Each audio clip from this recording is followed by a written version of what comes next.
அன்புக்குரிய அரசு பெண்கள் மேல்நிலைப் பள்ளியினுடைய தலைமை ஆசிரியர் நிகழ்ச்சிக்கு தலைமையேற்கக்கூடிய இந்த பள்ளியினுடைய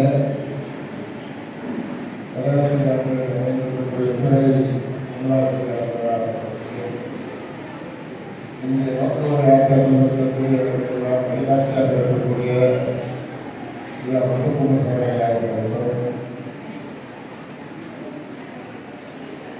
முன்னாலே சிறிய வாழ்க்கையில் வழங்கி அமர்ந்திருக்கக்கூடிய வைத்தியலிங்கம் அவர்களுக்கும் அன்புக்குரிய முனைவர் பேராசிரியராக வேண்டிய வழிகாட்டிய சமாளிக்கிறார்கள். முதல்ல எங்களுக்கெல்லாம் நிரந்தரமாக வழிகாட்டியாக இருக்கக்கூடிய உழவர் திருப்புரட்சிகள் தலைமை ஆசிரியர் தமிழாசிரியர் என்னுடைய இதயத்தை இடம்பிடித்திருக்கக்கூடிய ஐயா அவர்கள் தத்துவாயம் பற்றியிருந்தாலே அவர்தான் எந்த துறையில் எந்த சொன்னாலும் அந்த துறை சொல்லக்கூடிய சகலாமல் ஐயா வணக்கத்தை தெரிவித்துக் கொண்டு அதைவிட சிறப்பு எதிரில் அமர்ந்திருக்கக்கூடிய மாணாக்கர்கள் இந்த அரசு பெண்கள் மேல்நிலைப் பள்ளியில் பேசுகின்ற வாய்ப்பை எனக்கு வழங்கியிருக்கிறது. நான் இந்த பள்ளியிலே 3 ஆண்டு காலம் துணை ஆசிரியராக பணியாற்றி இதே அரங்கத்தில் பல வகுப்புகள் கொடுத்திருக்கிறேன். நான் அண்ணாமலை பல்கலைக்கழகத்தில் படிக்கும் போது எனக்கு ஆசிரியராக இருந்தவர்களுடைய பிள்ளைகள் இங்கே சேர்த்து இணையத்தில் படிக்க வைத்தார்கள் பேராசிரியர்கள். அவர்களும் என்னோடு பாடுபடுத்திருக்கிறார். அவரை ஒரு பள்ளிக்கூடத்தில் இதுக்கு முன்னாடி ஒரு சிஇஓ இருக்கிறார். அவர் போட்டு மாணவர்கள் தேர்வுகள் புரிய அப்போது பேசியிருக்கிறார்.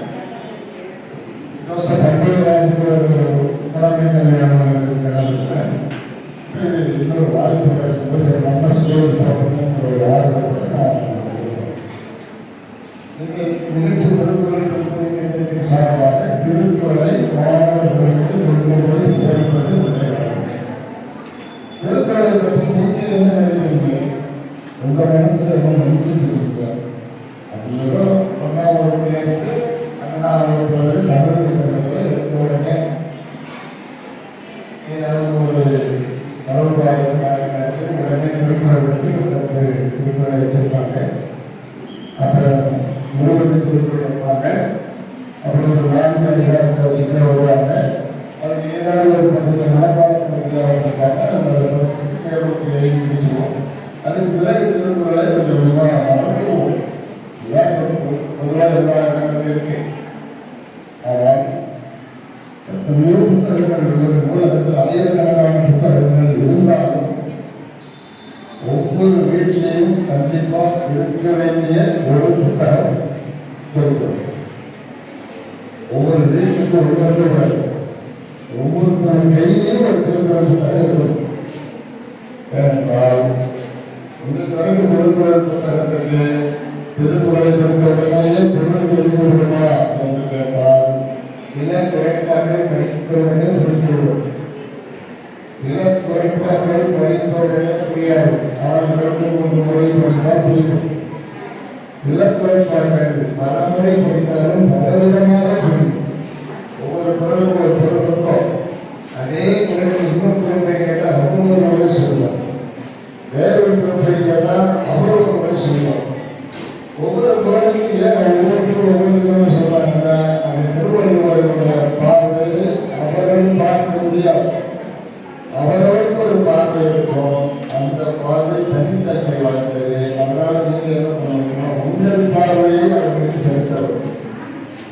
எனக்கு திருக்குறளுக்கு உரை எத்தனை பேர் எழுதுகிறாங்கன்னு எனக்கு சொல்லவே முடியாத அளவுக்கு நூற்றுக்கணக்கானவர்கள் உரை எழுதியிருக்காங்க. இருந்தாலும் மன்னப்புலவர் எழுதிய உரை, கல்வியாளர் எழுதிய உரை, இதெல்லாம் பழைய உரையோடு சேர்த்து அதற்கு பிறகு முழுசான உரை, மூவா உரை, ஆலோசி உரை, கலைஞருடைய உரை, சாலமன் மக்களுடைய உரை என்றெல்லாம் இன்னைக்கும் உரை திருக்குறள். உலகத்தில் நிறைய இருக்கு. நீங்க என்ன பண்றீங்கன்னா திருக்குறளின் உண்மையான பொருள் புரிந்து கொள்வதற்கு எல்லா வழியையும் படிக்கணும். ஒரு வழியை மட்டும் படிச்சுட்டு முடிவு பண்ண முடியாது. அதைத்தான் திருவள்ளுவர் என்ன சொல்றாரு, எப்பொருள் நியாயமாய் கேட்பினும் அப்பொருள் மெய்ப்பொருள் என்பது அறிவுன்னு சொல்லிட்டார். யாராவது ஒருத்தருடைய படிச்சுட்டு அப்படியே நம்புறாங்க. யார் எதை சொன்னாலும் கண்ட முடியுது நம்புறாங்க. திருவள்ளுவர் இன்னும் தெரிவிக்கப்பட்டு தானே உரை எடுத்து வாய்ப்பில்லை. அவர் எழுதிய கோட்பாடுகளை வைத்துக்கொண்டு யார் யாருக்கு எப்படி தோன்றுகிறதோ அவர் எழுதுவார்கள். அதனால உங்களுக்கு நீங்க என்ன பண்ணணும்னா உண்மையான நன்மையை அறியணும்னா ஒரு புத்தகத்தை மட்டும் நம்பி இருக்காம எடுத்துக்கிட்டு ஒரு 5-6 புத்தகங்களாவது எழுதலாம். அப்பதான் அவருடைய மெய்ப்பொருளை நீங்க கொண்டாட முடியும். திருக்குறள் என்பது அவ்வளவு ஒரு உயர்ந்த நூல். இன்னொரு சொல்றேன், திருக்குறள் 33 அதிகாரம் 1330 குறட்பாடுகள். நீங்க குறைந்தபட்சம் ஒன்று செய்யுங்க. ஒரு சவாலுக்கு கொடுத்துருங்க. ஒரு நாளைக்கு ஒரு திருக்குறள் மனப்பாடம் செய்வது அப்படின்னு யாரும் மொத்தமாக மனப்பாடம். ஒரு நாளைக்கு ஒரே ஒரு திருக்குறள். காலையில் எழுந்திருச்சோன்னு காப்பி குடிக்கிறதுக்கு முன்னாடி சேலஞ்ச் பண்ணணும். ஒரு குரல் நகப்படுத்தினாலும் மனப்பாடம் செஞ்சாலும் ஒரு தீயை பிடிச்சிடும். இல்லைன்னா என்ன செய்யக்கூடாது, தீயை பிடிக்கக்கூடாது. அப்படி நீங்கள் முடிவெடுத்துட்டு வச்சுங்க. ஏன்னா உங்களுக்கு நீங்களே முடிவெடுத்தால் தான் அதை சரி செய்ய முடியும். அது அதை இன்னொருத்தவங்க சொல்லியதில் முடியாது. நீங்களே முடிவெடுக்கிறது. எதை எப்படி போனாலும் காலையில் எழுந்து திருக்குறள் ஒரு குரல் பார்த்துட்டு நான் எல்லாம் செஞ்சு அப்படி செஞ்சீங்கன்னா நிச்சயமா நீங்கள் என்ன பண்ணுவீங்க, சீக்கிரம் விரைவில் 1330 குரலையும் யார் கேட்டாலும் சொல்லி நிறைய குரலாம் படித்தார். ஒன்றே இந்தியாவில் ஒன்று, இலக்கணம் ஒன்று, புலக்கணம் ஒன்று, உடற்பயிற்சி 1ஆம் தேதி வந்து 2ஆம் தேதி 3ஆம் தேதி மொத்தம் 30ஆம் தேதி 30 குரல் முடிக்கும். அப்படின்னா ஒரு வருஷத்துக்கு எத்தனை குரல் படிப்பீங்க? 365 குரல். அப்புறம் உங்களுக்கு ஆர்வம் வந்துடும். ஒன்று போதாது, 2 படிக்கணும்னு ஒன்றுக்கே வந்துடும். அதுதான் சொன்னாங்க, கட்டளைக்கு ஊர் மனத்தேவை. நீங்க என்ன பண்ணுங்க, ஊர் உங்களுக்கு யாராவே ஊர் படிக்கணும் எண்ணம் உங்களுக்கு ஊரிடும். உடனே இருக்கிறத 7 செய்வாருங்க. ஒரே ஒரு அடிதான். இது முதலடி தேவையே இல்லை. கட்டாயத்தை ஊர் மலர்ந்து மலர்கண்ணில் தண்ணி 1 நாள் ஊழணும். சில ஊரில் 3 அடிக்கு மேலே வந்து தண்ணி ஊழாது. அது என்ன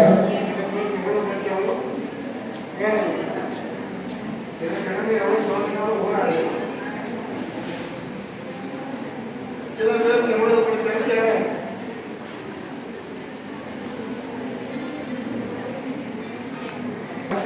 நமக்கு சட்டு தெரியலன்னா வாழ்க்கையை என்ன பண்ணும். அப்போ சட்டை சேர்க்கறதுக்கு முன்னாடி யோசிக்கணும். இவரை நம்ம வச்சுக்கலாமா, ஃப்ரெண்டாக வச்சுக்கலாமா, வேணாமா, தண்ணி வைக்கணுமாங்கிறத யோசிச்சுட்டு அப்புறம் ஒரு நட்பு என்பது ஒரு வாழ்க்கையினுடைய வளர்ச்சிக்கு முக்கியமான ஒரு 6 வயசு 7 வயசுலேயும் ஒரு நல்ல நண்பன் தேவை. 10 வயசு 15 வயசுலேயும் ஒரு நல்ல நண்பன் தேவை. 40 வயசு 50 வயசுலேயும் நல்ல நண்பர்கள் தேவை. நம்மளை அதிக நேரம் எந்த இடத்துலையும் காப்பாற்றுறது யாரு? நண்பர்கள் தான். வாழ்க்கையினுடைய வெற்றி தோல்வி 2க்குமே காரணம் யாரு? நம்ம யார் கூட சேர்ந்திருக்கோமோ அவங்க தான். நண்பர்கள் நல்லா இருந்தா நம்ம நிச்சயமா நல்லா இருக்கும். அதான் சொல்றாரு, உடற்கை இழந்தவன் கை போல வாழ்க்கை இடுக்கண் களைவதால் நட்பு. நமக்கு ஒரு இடுக்கண் வந்தா களையக்கூடிய ஆற்றல் யாருக்கு இருக்கு? நண்பர் தேவை. நல்ல நண்பர்கள் இருந்தால் நம்ம கடைக்கு வரும்போது டக்குன்னு கையை பிடிச்சி தீக்கிடுவாங்க. நல்ல நண்பர்கள் எல்லாம் நல்லா இருக்கிறதையும் பிடிச்சி தள்ளிடுவாங்க. அப்ப அதுக்கு என்ன சொல்றாரு திருவள்ளுவர், ஒருத்தவர் தேர்ந்தெடுக்கிறப்ப அறிவை ஆற்றலை பயன்படுத்தி தேர்ந்தெடுக்கும். அதே மாதிரி தேர்ந்தெடுத்தவனால நம்ம என்ன பண்ணக்கூடாது, நினைச்சப்பெல்லாம் சந்தேகப்படக்கூடாது. அதுக்கு ஒரு குரல் சொல்றாரு, தெளிவும் தெளிந்தார்கள் அழிவுறவும் தீரா இடும்பை தரும் சொல்றார். அந்த மொழிக்கு யாராலும் நண்பராக அழைத்துக் கொள்வது ஆபத்தானது. யாரை வேண்டாம் நண்பராக மாற்றிக் கொள்வது ஆபத்தானது. அதே மாதிரி நண்பராக தேர்ந்தெடுக்கப்பட்டவருக்கு அவர் மீது சந்தேகப்படுவதும் ஆபத்தானது. நம்மளுடைய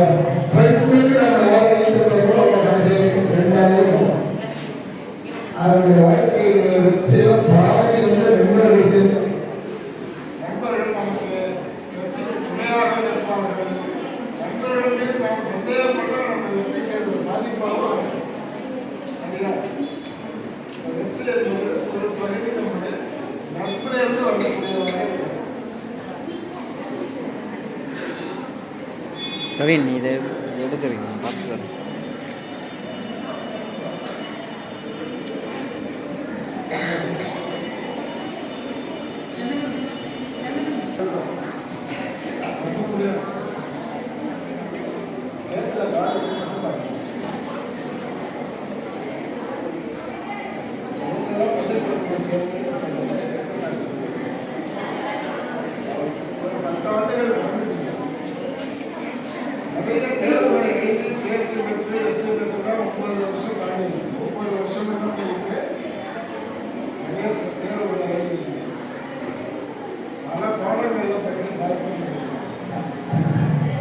எல்லா பாடத்திலும் ஒரே விதமான மதிப்பெண்ணை ஒரு சிலருக்கு தமிழ் பிடிக்கும், ஒரு சிலருக்கு கணிதம் பிடிக்கும், ஒரு சிலருக்கு கணிதம் சரியா வராது, ஒரு சிலருக்கு அறிவியல் பிடிக்கும்.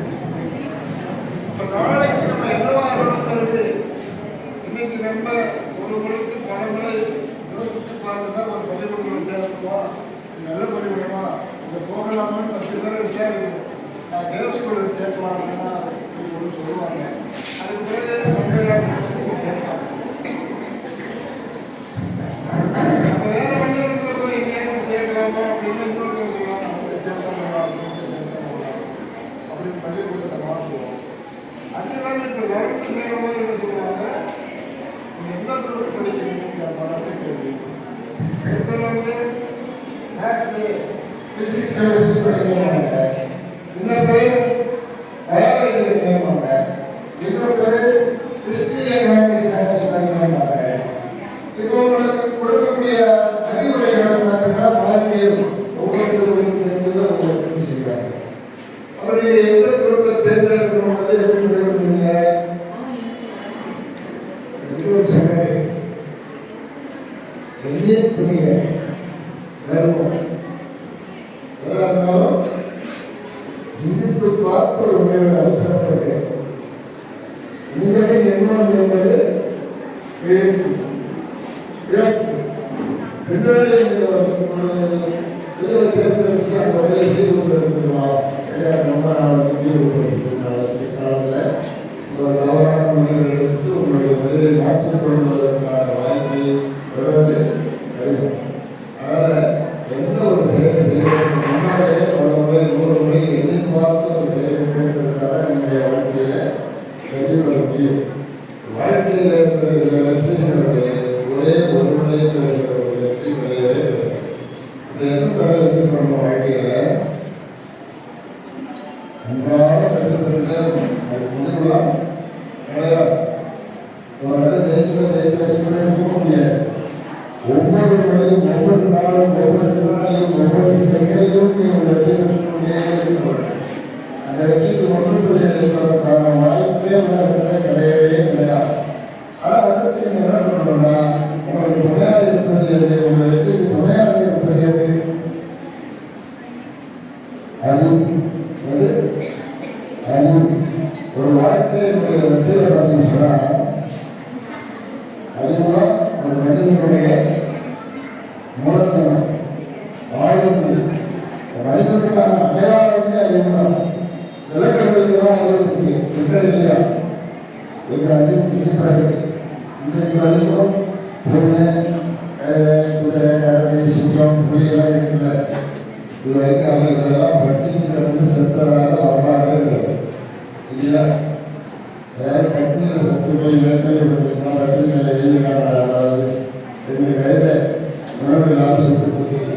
2 எலும்பு உணவு கேள்விப்பட்டிருக்கலாம். ஆனால் அதிக அறிவு உடைய மனிதர்கள் தான் இப்படி சாப்பிடாங்க. சில இடங்கள்ல உணவுகளுக்காக சாப்பிடாங்க. பல நாடுகளில் உணவு கொடுத்ததுனால மனிதர்கள் சாப்பிடார்கள். ஆனால் யாருக்கு அறிவு அதிகம் நம்ம பேசுகிறோம், மனிதர்களாம் அறிவு அதிகம் உடையவங்க பேசணும். ஆனால் மனிதனுக்கு அறிவு அதிகங்கிறது பெயர் கிடையாது. எல்லா விலங்குகளோட பறவைகளோட குருவிகளோட பூச்சிகளோட புழுக்களோட மனிதனுக்கு அறிவு அதிகம். ஆனாலும் அந்த அறிவை அவன் பயன்படுத்துகிற முறையிலே ஒரு சில சிக்கல்கள் இருக்கிறது. அப்ப அறிவிலான ஒரு உண்டோ தெரிஞ்சிருந்தோம் தன்னோடு போட்டாக்கடையில் ஒரு நோய் இருக்கு. அறிவு இருக்கணும். ஆனால் அந்த அறிவினாலேயே எல்லாம் அடைஞ்சிட முடியும்னு அறிவை உயர்த்தி பேசாதுங்க. அறிவை விட உயர்ந்த ஒன்று இருக்கிறது. அதே மாதிரி அன்பு. மற்றவர்கள் மீது அன்பாக தெரிந்தால்தான் உன்னுடைய அறிவினால பயம். இல்லைன்னா அந்த அறிவு அப்படி சொல்றோம். மற்றவர்கள் உணவை தேடி உணவு பிடிக்கிறது. எந்த விலங்குகளும் பொறுப்புகளும் உணவை உற்பத்தி செய்வது கிடையாது. உணவை தேடிதான் போகும். தேடி கண்டுபிடிச்சு சாப்பிடுவதோடு இருந்தாலும் ஆனால் மனிதன் தான் உணவை உற்பத்தி செய்கிற முடியும். இது உலகத்திலேயே உணவு உற்பத்திங்கிறது மனிதன் தான் கண்டுபிடிச்சு புதிய புதிய உணவுகளை உருவாக்கிட்டே இருக்கான். அப்ப மனிதனுடைய அறிவு முதன்மையானதுதான் என்றாலும் அறிவுக்கு உள்ள மதிப்பு எப்ப கிடைக்குமா? அன்பு சேர்ந்தால் கிடைக்கும். அன்பே இல்லாத அறிவு இருந்தால் அது எப்படி மாற்றிடும்னா சொல்லுவாங்க, மனிதனாக ஆடுவதற்கு காரணம் அறிவு. அன்பு சேர்ந்தால் மனிதனை மனித நேயமிக்கவனாக மாற்றுகிறது. மனிதன் என்பவர் மனித நேயமிக்கவனாக இருக்கிறார் என்பதற்கு அடையாளம் அறிவோடு அன்பு சேர்க்கிறது. அன்புதான் துணை இருக்கணும். அன்பு இல்லாதவருடைய அறிவு வேஸ்ட். அறிவு இல்லாதவருடைய அன்பு அதுவும் வேஸ்ட் தான். வெறும் அன்பு இருந்தால் நமக்கு பெயர் முட்டாள். வெறும் அறிவு இருந்தால் நமக்கு பெயர் அயோக்கியம். அன்பும் அறிவும் இருந்தால் நமக்கு பெயர் சான்றோர். எது சான்றோர்? சான்றாண்மை அதிகாரம் இருக்கு. அது என்ன சொல்லப்படுகிறதுன்னு சொன்னா மிக உயர்ந்த மனிதர்களுக்கு பேர், சிறந்த மனிதர்களுக்கு பேர், பண்பாளர்களுக்கு பேர், ஒழுக்கமுடையவர்களுக்கு பேர், சிறந்த பண்புகள் உடையவர்களாக இருந்தால்தான் நம்ம உண்மையிலேயே மனிதன் என்ற பெயர் பொருந்தும். இல்லைன்னா நம்ம பார்த்துட்டு சொல்றாங்க. அப்ப நம்ம எப்படி சொல்லுவாங்க? மனிதன் சொல்லுவாங்க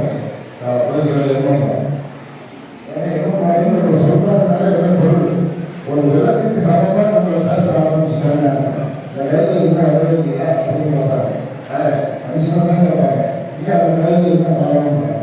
கேட்பாங்க ஏன் மனிதன் எப்போ வராங்க கழுது நான் என்ன சொல்றாங்க இல்லை அது கோபத்தில் சொல்றேன். அப்போ காரணம் என்ன? அவர் மனிதனாக நடந்து கொள்ளவில்லை. விலங்குக்கு சமமாக மதிக்கப்படுகிற மாதிரி அவருடைய செயல்பாடுகள் சிந்தனைகள் அமைந்து விடுகிற காரணத்தினாலே அவருடைய வாழ்க்கையில அவர் உயர்ந்த ஒரு மனிதனாகவே வளர்ந்து சொன்னார். அப்ப நான் பெறுகிற முதல் வெற்றி எடுத்துங்களா மனுஷனாக மாறணும், மனிதனாக இருக்கணும், மனிதனாக போற்றப்படணும். சராசரி மனிதனாக இருக்கிறதே வெற்றிதான். கீழானவனாக இல்லாமல் மேலானவனாக பரவாயில்லை. ஒரு சராசரி நல்ல மனிதனாக வாழ்வதற்கு ஒரு பாதி வெற்றி, ஒரு பாதி வெற்றி. அப்ப மீதி வெற்றி என்ன, உள்ள வெற்றி என்ன அப்படின்னு கேட்டீங்கன்னா, உங்கள் வாழ்க்கையில நீங்கள் மிகச் சிறந்த ஒரு வாழ்க்கையை வாழ்வதற்கு, பயனுள்ள வாழ்க்கையை வாழ்வதற்கு அப்படின்னா 2 விதம். ஒன்று சுயநலம், இன்னொன்று பொதுநலம். சுயநலம் ஆச்சரியமே கிடையாது. அது மனித இயல்பு, அது உணர்வு சார்ந்தது. பசுதான் சாப்பிட்றோம், நம்மளே நம்ம காப்பாற்றிக்கிறோம், நமக்கு வேண்டியது எல்லாத்தையும் செஞ்சுக்கிறோம், நாங்கள் நல்லா இருக்கணும் நினைக்கிறோம். அது பேர் என்ன? சுயநலம். அடுத்தது பொதுநலம். நாம நல்லா இருந்தால் மட்டும் பரவாயில்ல, நம்ம சுற்றி இருக்கிறவங்களும் நல்லா இருக்கணும். இது 2வது. நாங்கள் நல்லா இல்லைனாலும் பரவாயில்ல, நம்ம சுற்றி இருக்கிறவங்க நல்லா இருக்கிறதுக்கு நாங்கள் துணையாக இருக்கணும் அப்படின்னு நினைக்கிறது இன்னும் ஒரு புது மேல். நீங்கள் நாமளும் நல்லா இருக்கணும், மற்றவங்களும் நல்லா இருக்கணும்னு நினைச்சாலும் நல்லது போய் அதான் ஒரு பாதுகாப்பானது. மற்றவர்கள் யாரு யாரோட முதல் கட்டமாக உங்கள் குடும்பத்தை, உங்களுடைய அப்பா அம்மா, உங்களுடைய குழந்தைகள் என்று சொல்லக்கூடிய படித்தவற்று ஒரு 5,000 பேர் கொண்டது ஒரு குடும்பம். அந்த குடும்பத்தை மொத்தமாக பார்த்து கொண்டு வாழ்க்கையை நடத்தக்கூடிய இயல்பு எல்லாருக்கும் பெரும்பாலும். ஆனால் அதே சமயத்தில் நாம் நமக்கு பக்கத்து வீட்டுக்காரங்களையும் கொஞ்சம் கவனிக்கணும், நம்ம தெருவில் இருக்கிறவங்களையும் கொஞ்சம் கவனிக்கணும், அதுக்கப்புறம் நம்ம ஊருக்குள்ள இருக்கிறவங்களையும் கவனிக்கணும், எல்லாரையும் கவனிக்கணும். ஏன் அப்படின்னா இன்றைக்கு நாம் வாழ்ந்து கொண்டிருக்கிற வாழ்க்கைக்கு பக்கத்துணையாக இருக்கிறவர்கள் யாரும் இல்லாமல் நம்ம இந்த வாழ்க்கையை கூட யாரும் நம்ம போட்டிருக்கிற துணிமணிங்க எங்கேயோ யாரோ எடுத்து சரி, அது நம்ம கை மனதில் நம்ம சட்டம் கொண்டு கொடுப்போம். நம்ம சாப்பிட்ற அரிசி உணவுகளை எங்கேயோ யாரோ ஒரு உணவு நிலத்தில் பொழுது பயிர் செய்து உற்பத்தி செய்திருக்கிறோம், அதை வச்சு தான் நம்ம இங்கே சாப்பிட்றோம். அப்போ எங்கேயோ யாரோ செய்த உழைப்பின் பயணம் நம்ம நம்புகிறோம். மனிதனாக முன்னிறுக்கிறதுக்கு பயன்படுத்தி இருக்கிறோம். நம்ம வாழ்க்கையில் பயன்படுத்தக்கூடிய ஒவ்வொரு பொருளிலும் இன்னொரு மனிதனுடைய உழைப்பு, முயற்சி எல்லாமே இருக்கு.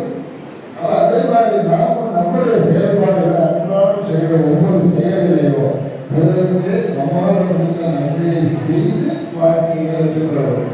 நம்ம நிறைய பேர் வெற்றி பெறுவது நினைக்கிறோம், சைக்கிள் ரேஸ்னா ஃபஸ்ட்டு வந்து வெற்றி பெறுவோம், அதில் வெற்றி. ஓட்டப்பந்தயத்தில் என்ன செய்யணும், முதலாவதாக வரணும் அப்படின்னு ஓடணும், அதில் அதில் வெற்றி. தேர்வு எழுதணும், ஸ்கூல் டெஸ்ட் வரணும்னு நினைக்கிறோம் இல்லையா, அதனால் நம்ம நம்ம வெற்றியாக பார்த்து தான் பார்க்கிறோம். தேர்தலில் நிற்கிறோம் அப்படின்னு நினைக்கிறோம், எப்படியாச்சும் ஜெயிச்சிருந்தோம்னு நினைக்கிறோம், எம்எல்ஏன்னு நினைக்கிறோம், அதெல்லாம் வெற்றி. பதவிகளை பெறுவது, அதிகமாக பொருளிப்பது, மிக உயர்ந்த போட்டிகளில் நின்று பெறுகிற வெற்றியை ஒரு வெற்றியாக நாம் பார்க்கிறோம். ஆனால் எல்லா வெற்றிக்கும் பின்னாலேயும் ஒரு விழா முயற்சி இருக்கப்படும். முயற்சி அப்படிங்கிறத பார்த்து சொன்னால், முயற்சி இல்லாமல் எதுவும் ஒரு 10 பைசா கூட சம்பாதிக்க முடியாது. அதை எப்படி சொல்றது, முயற்சி திருவினை ஆற்றும், முயற்சிகளை எண்மை புகழ்ந்து என்ன செல்வம் பூச்சி என்ன சொன்ன ஒன்றாவது முயற்சிகளை அதனால ஒன்றியாக போச்சு. திருவினை ஆற்றணும்னா அந்த செல்வத்தை உருவாக்குவது கூட சொல்லலாம். இப்போ என்ன செய்யணும், ஒரு தெருவில் பொதுவாக விளையாட்டு அப்படின்னு சொன்னா, திருவள்ளுவர் காலத்தில் பல்கலைக்கழகங்கள்லாம் இந்த மாதிரி நடக்குது. திருவள்ளுவர் காலத்தில் என்னென்ன பல்கலைக்கழகங்கள்லாம் பெருசாக இருக்கும் கிடையாது. இப்போ இருக்கிற அளவுக்கு இந்த மாதிரி மைக் செட்டு, கேமரா, பிபிசிடி, செல்ஃபோன் இதெல்லாம் திருவள்ளுவர் காலத்தில் இருந்துருக்கா இருந்திருக்கா? திருவள்ளுவர் காலத்தில் நகராட்சி முறை இன்னும் இருந்ததா? கிடையாது. நகராட்சி முறை இருந்தது. அப்போ அவருக்கு அதிகாரம் என்ன, அரசியல் என்ன போட்டுருக்காரு, பெரும்பாலும் மன்னனுடைய செயல்பாடுகள் தான் வந்திருக்கப்பட்டிருக்கு. மன்னனுடைய ஆற்றல் எப்படி இருக்கும், எப்படி வெற்றி பெறணும் தான் எழுதியிருக்கேன். போர்களில் வளர்ப்பதில் வெற்றிகளை எழுதியிருக்கேன். அந்த காலத்திலேயே கூட அவர் அப்படி எழுதியிருந்தாலும் அந்த கேட்டாரை நாம் எப்படி பார்க்கணும்னா, இந்த காலத்தில் நமக்கு எழுதியதாக நினைப்பதை பார்த்தால் அது பொறுப்பு. நமக்கு ஏற்றவாறு அதனுடைய விழிப்புணர்வு பார்க்கல. அவை பொருட்களை இன்னைக்கு பார்த்தீங்கன்னா முயற்சி திருமண ஆக்கும் அப்படிங்கிறது திருமணங்களை பணத்தை குறிப்பதாக கல்வி கொள்ளாமல் கடுமையாக உழைத்து தேர்வு எழுதினால் அதிக மதிப்பெண்களை பெற முடியும். திரும்ப செல்வாங்க, நமக்கு எது செல்வோம், மார்க்ஸ் கேட்கலாம், ஆனால் பெரிய செல்வம். உங்களை 10,000 7,000 400 மார்க்குக்கு போராடுற 500 450 எப்படி நடக்கும். ஒரு 50 மார்க்கு இங்கே விட்டு போகிறது 500 அவர் ஃபஸ்ட்டு வந்து 460 ஆகிருக்கலான்னு நடக்கும். அதுக்கப்புறம் 475 ஆகிருக்கலாமான்னு நினைக்கிறோம். ஒவ்வொரு மார்க்கும் எப்படி வரும், கடினமான முயற்சி, கடினமான உழைப்பில் வருது. எதை பெற்றிருந்தாலும் உங்களுடைய விடாமுயற்சியும் உழைப்பும் உங்களுக்கு பெற்றுத் தருகிற அளவுக்கு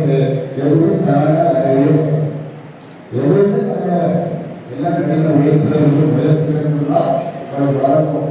ஆகவே நீங்க அறிவார்ந்த சிந்தனையை வைத்திருந்தாலும் முயற்சி என்பது மிக மிக முக்கியமானது. தேர்வு வரும்போது என்ன பண்ணுவீங்க? தேர்வுக்கு முன்னாடி நீங்கள் படிக்கிற வேலை நிறைய இருக்கு. ஆனால் உங்களுடைய ஆசிரியர் நிறைய முறை சொல்லியிருப்பாங்க.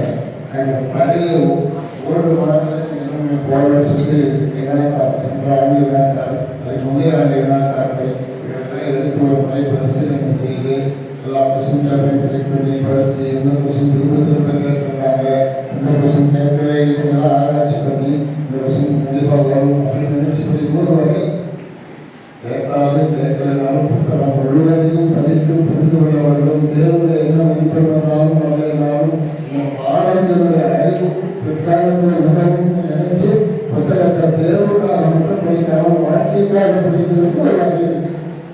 அது வாழ்க்கைக்காக படிக்கிறவங்க அதையே ஊக்கி படிப்பாங்க, ஆழ்ந்து படிப்பாங்க, நேரத்தை விடுவிக்காமல் படிப்பாங்க.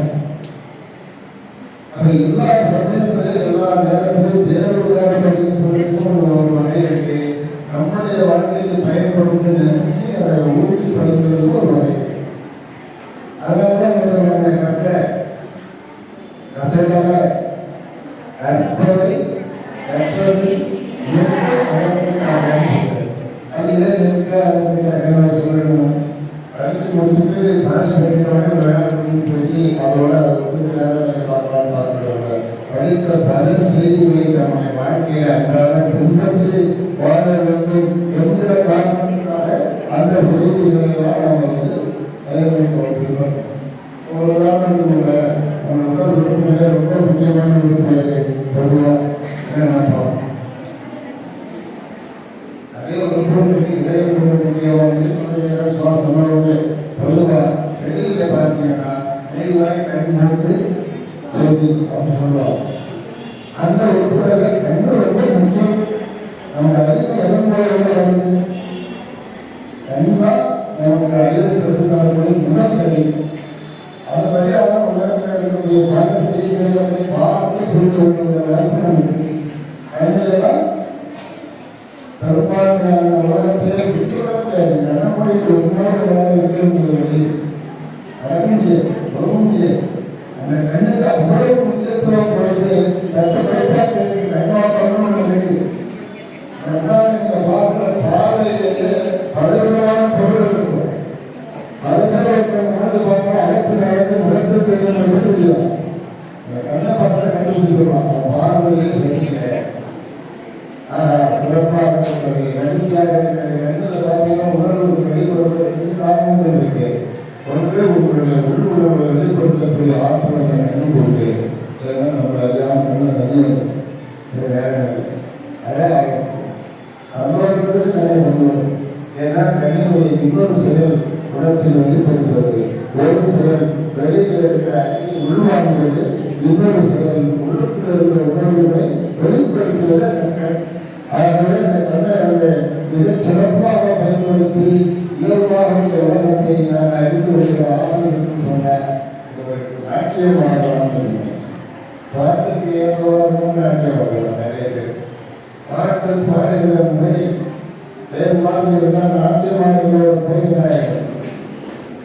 ஆகவே ஒரு குழப்பமாயிடும், அதற்கு திசை மாறிடும், இயல்போடு ஒத்து போகும். அது சொல்றார் பன்னெண்டா பாடலுக்கு ஏற்பட்டு பன்னெண்டாம் பாடலுக்கு ஏற்பட்டு பன்னெண்டாம் கண்ணோட்டம் தான். அந்த கண்ணுக்கு இருக்கிற அறிவை பயன்படுத்தி இந்த உலகத்தை பார்க்க தெரிஞ்சால் மட்டும்தான் 2 கண்ணு இருந்தாலும் இருக்குன்னு அர்த்தம். இல்லைன்னா என்ன அர்த்தம்? பொருள் கண் இருந்தும் கண்ணு இல்லை. சரியா பார்க்கணும். பார்வை கண்ணு தெரியுது, ஆனால் எதை பார்த்தாலும்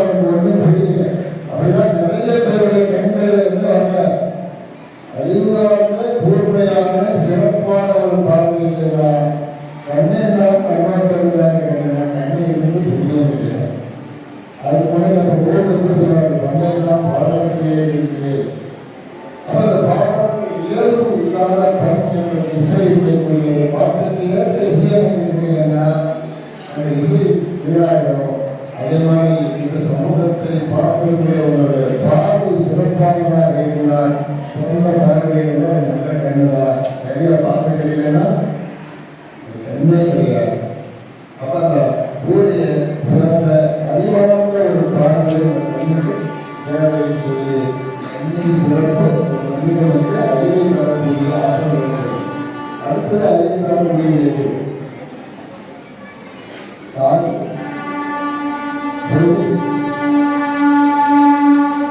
வழியாகவும் அறிவு வரும்.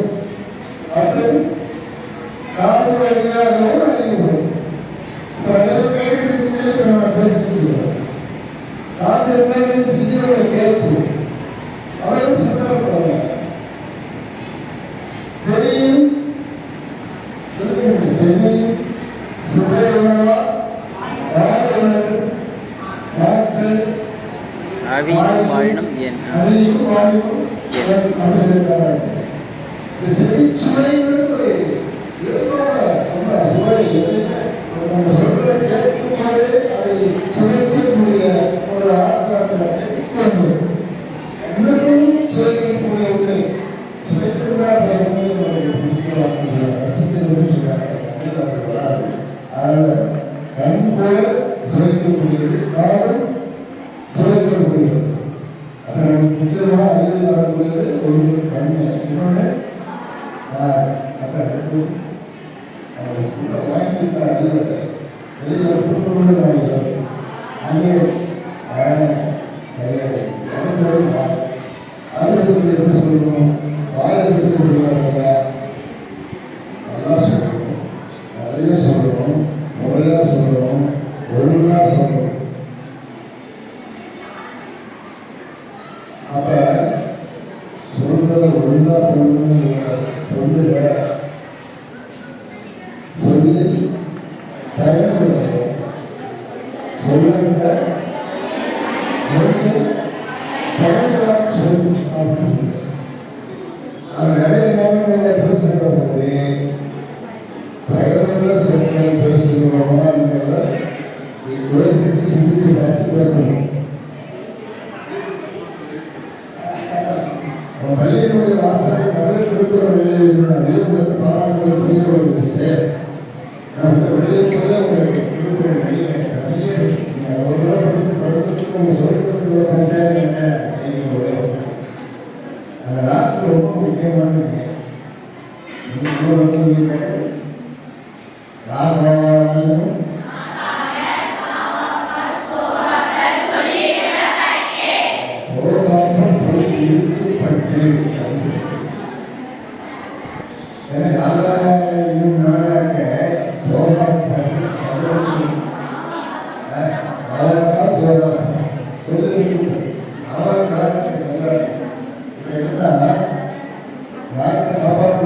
யாரும் பேசுறதுக்கு மட்டும் இல்லை. ஆனால் சாப்பிடுறதுலாம் சாப்பிடணும்னா சின்னவர்கள் ஆனால் சோகாப்பம் அதை நாட்டி கண்ணாடி தூங்குது. சோகாப்பம் கண்ணாடி தூங்குன்னு சொல்லிட்டாங்க. அது சரியாக இருக்கும். ஆதாயம்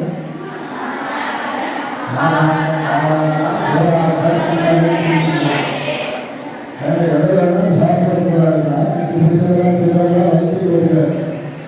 அதனால் எவ்வளோ சொல்லிடுறேன் பரவாயில்ல, நான் சொல்லிக் போகிறேன். நாக்கை பேசும்போது சரியாக பயன்படுத்த வேண்டும். சாப்பிடும்போது எதிர்க்கையாகத்தான் பயன்படுத்த வேண்டும். நாக்கு கேட்டதையெல்லாம் கொடுக்கக்கூடாது. நாக்கு சொல்றதெல்லாம் வெளியே சொல்லி வருவாங்க. நம்முடைய பேசுகிற போது நம்முடைய சொற்களை இருந்து எச்சரிக்கையோடு சொல்ல வேண்டும். அடுத்தது இன்னொன்று காலத்தை பயன்படுத்த வேண்டும். அதுக்கு முன்னாடி காலம்னா என்னன்னு தெரிஞ்சுக்கணும். காலம்னா காலம்னு எதை சொல்லணும்? என்ன காலம்?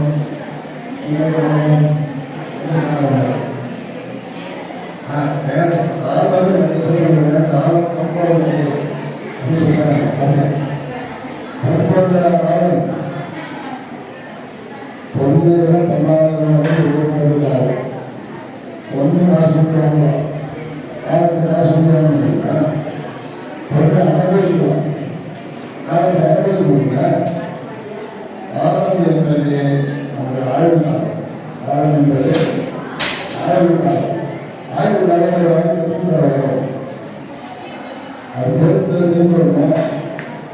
அப்படிங்கிறத அதிகமாக எச்சரிக்கையாக பயன்படுத்தணும். இப்படி ஆய்வு நாள் சொல்றோம். உங்களுடைய ஆய்வு காலம் உங்களுக்கு சொல்லணும். அவரவருடைய ஆய்வு காலம் தான் அவரவருக்கு சொல்லணும். இந்த ஆய்வு காலம் நான் வாங்கி நான் பயன்படுத்திக்கிறேன்னு சொல்ல முடியுமா? அப்ப எல்லா பொருட்களையும் விட மிக மிக மிக உயர்ந்தது வந்து காலம். நீங்க காலம் காலம் கருதியும் கரைப்போதும் காலம் கருதி இழப்பார் செய்யணும். எந்த நேரத்தில் எதை செய்யணுமோ அந்த நேரத்தில் அதை செய்கிற பக்குவத்தை அடைங்க. அதற்குரிய காலம் என்பதை கொஞ்சம் காத்திருந்து செய்யலாம். அதை மிக சரியாக செய்து முடித்தார். உலகத்தையே அடையும் நாள் செய்கிறது. அந்த காலம் கருதி ஒரு செயலை செய்ய வேண்டிய கடமையை நமக்கு அனைவரும் காலத்தினால் செய்த வேண்டி சிறிதென்றும் காலத்தில் மாதங்களுக்கு நன்மை சொன்னார். அது சில நேரத்தில் இன்னும் உதவியாக இருக்கும். இன்னும் ரொம்ப சின்ன சாதாரண உதவியாக நினைப்பாங்க. ஆனாலும் அந்த நேரத்தில் அந்த உதவி செய்ய யாருமே இல்லாதப்ப வந்து இந்த உதவியை செஞ்சதுனால கொஞ்சம் உதவியாக பார்க்கப்படும். ரொம்ப பெரிய உதவியாக உதவி செய்ய அதிகமாக விசாரப்படலாம். ஒரு இடத்துல உங்களுடைய அவமானப்படுகிற நேரத்தில் உங்களை அவமானத்திலிருந்து காப்பாற்றுவதற்காக வெறும் 5 ரூபாய் இருந்தாலும் எத்தனை கோடி ரூபாய் சமம். உங்களுடைய மானத்தை காப்பாற்றுகிறார் 5 ரூபாய் கொடுக்கிறார். அது 5 ரூபாய்க்கு இருக்கிறது. 5 லட்சமாக இருக்கலாம், 5 கோடியாக இருக்கலாம். ஏன்னு கேட்டால் அந்த நேரத்தில் 5 ரூபாய் கொடுக்கணும். அவங்க நேரம் அவமானமாயிடும். சரி, அவமானப்பட்டு வாழ்வாங்க. அத்தை கேள்வி அப்ப என்ன சொல்றாங்க? நானும் ரொம்ப அதிகாரம் இருக்கு. நானும் அதிகாரம் இருக்கு.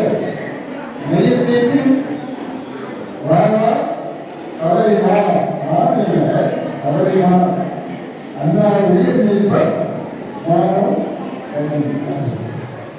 சொல்றது. மானம் போன பிறகு உயிரோடு இருந்து இன்னும் சொல்றாங்க. மானம் முக்கியம் சொல்றாங்க. அறிவு அறிவு அதிகாரம் இருக்கா? இல்லைங்க. அறிவு முக்கியம் சொல்றாரா? இந்த மானம் அதிகாரம் இருக்கா?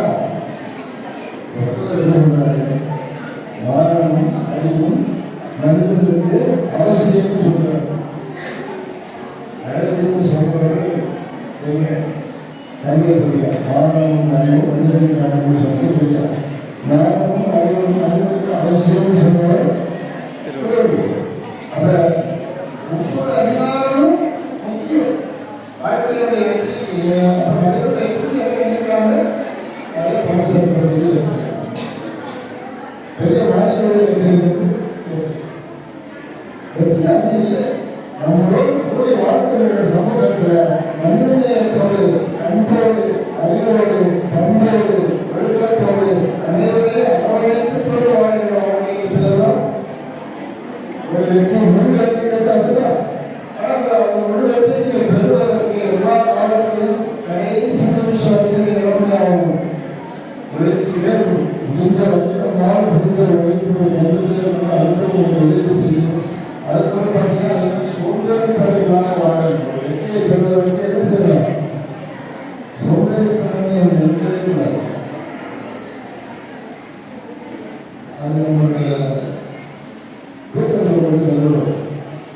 ஆனால் எப்போ எதை செய்யணும் அதை யோசித்து தான் செய்யணும். 2 விஷயம்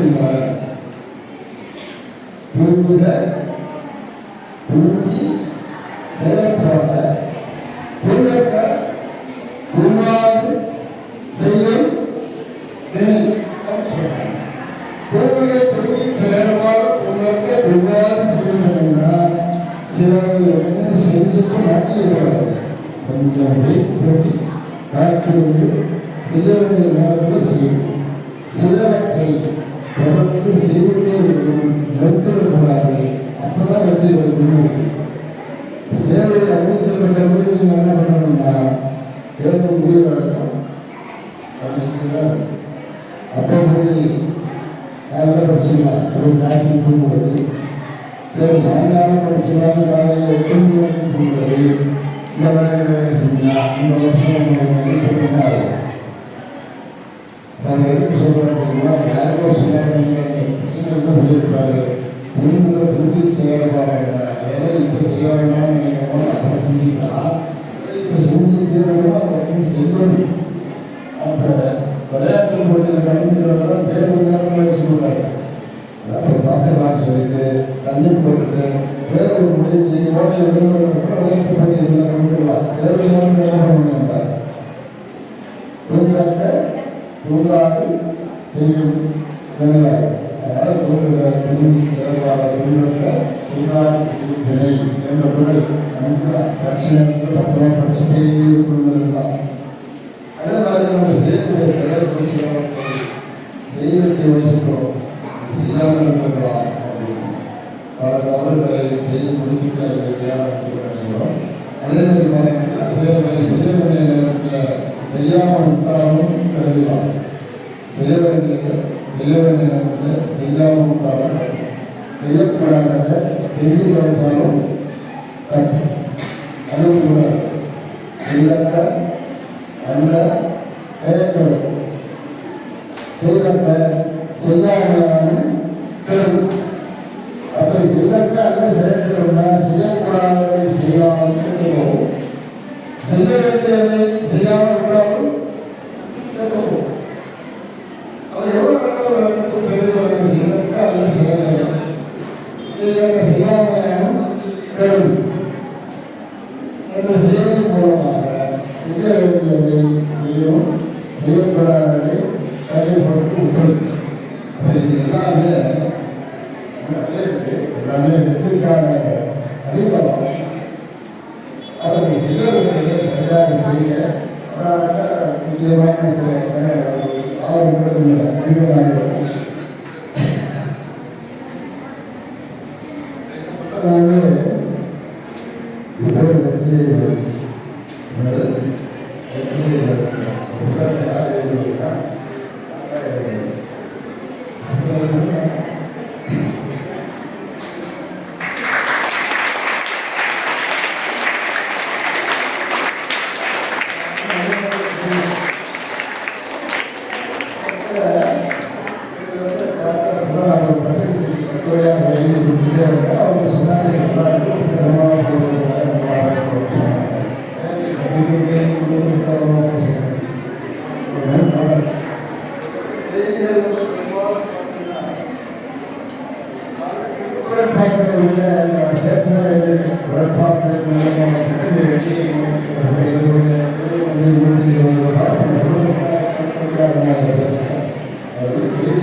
வெற்றி பெற வேண்டும் என்று சொன்னால் கடுமையாக உழைக்க வேண்டும், விடாமுயற்சிக்க வேண்டும், காலத்தை முறையாக பின்பற்ற வேண்டும், செய்ய வேண்டியதை செய்ய வேண்டும், செய்யக்கூடாததை செய்யக்கூடாது. அதனால ஒவ்வொரு செயலை செய்கிறவரை இணைவரையும் தன்மையும் ஆட்டாண்மையும் துணைகளையும் செயல்படுவர். ஆனால் என்ன செய்யணும்? துணைவிட்டது யாரா, இடையூறாக இருப்பது யாரா என்பதெல்லாம் கண்டறிந்து நம்முடைய மனம் எழுதவில்லை உணர்ந்து அதற்கு ஏற்றவாறு உழைத்து ஒரு செயலை சிறப்பாக செய்திருந்தால் என்ன செய்ய முடியும்? இழந்த வெற்றியை ஈட்ட முடியும். ஆகவே வெற்றி என்பது என்னுடைய பார்வையில் என்ன பண்ணீங்கன்னா, நானும் நன்றாக இருக்கிறவர்கள் சுற்றி இருப்பவர்களையும் நன்றாக இருப்பதற்கு நம்மளான உதவிகளை செய்வோம். புரியுதா? ஆனால் நீதிபதி மக்கள் இதற்காக உங்களுக்கு அறிவுரை செய்யணும். ஆகவே உங்களுக்கு நான் இறுதியாக நன்றி கேட்கிறேன். ஒரு நாளைக்கு ஒரு வேட்பாளர் மனப்பாடம் செய்வது ஒரு நீதியை எடுத்திருக்கிறார். அடுத்த வருஷம் அவங்க எல்லாருக்கிட்டையும் நான் ஒரு குரல் வேண்டும். ஆகவே இந்த வாய்ப்பை பயன்படுத்தி நீங்கள் உங்களுடைய வெற்றிக்கு போராட வேண்டும். இந்த வாய்ப்புக்கு நன்றி